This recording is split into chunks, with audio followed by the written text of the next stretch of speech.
And that is the most unique thing that we have as Gambians. Like, we interact with one another, we live with one another. It doesn't matter how big the family is. We share everything, no matter how little it is. And people are content with that. That even if things are going hard, you can still observe smiling faces under each and every person that you meet along the street. So that is a plus for everybody in the Gambia. And that is why I'm a proud Gambian and a proud African, and I believe I can make it. And I'm going nowhere but in the Gambia. Nobody's going to do it for us. That's right. If we are all running away, when are we going to make it? We have to stay in Africa, develop in Africa, and then show to the world that Africa have a better image than the one they portray in the West. I think this is what we all need to do as Africans. And then we promote that as Pan-Africans and also as Gambians. Excellent. I couldn't have said it better myself, actually. I propose that you come and do some shows with me. This brother's got it going on.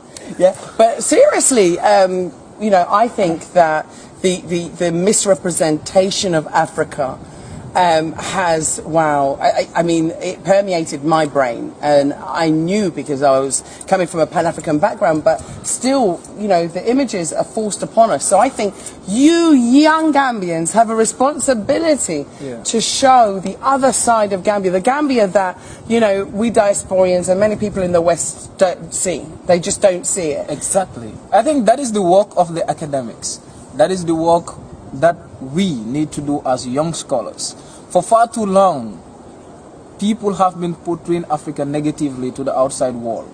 And we know that that was done by individuals whose sole aim was to dominate Africa, to exploit Africa's resources, and then to continue to colonize us politically. Now, our role as academics, as young scholars, is how do we make sure that this picture is changed from the literature itself, going back to rewrite the books, to rewrite the history of Africa, and then to show to the world that we have a better image that the world is actually seeing as of today.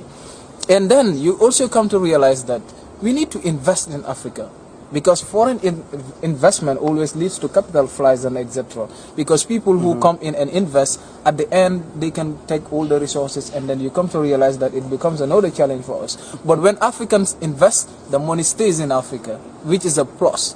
It can enhance, it can help when it comes to employment, when it comes to, coming up with all the facilities and then enhancing the development that we own, that we all desire as Africans and etc.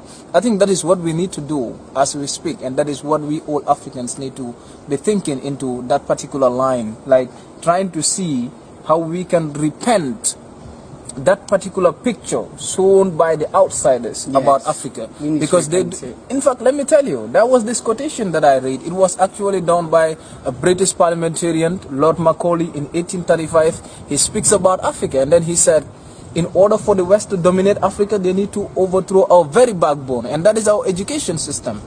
When we believe that everything that is Western is correct, then they can dominate us forever. Exactly. And that is 1835. They've been working on those bases. So today it is high time, because we know the realities. Let us try to rewrite the history. Let us try to work again and attract investment in Africa by Africans.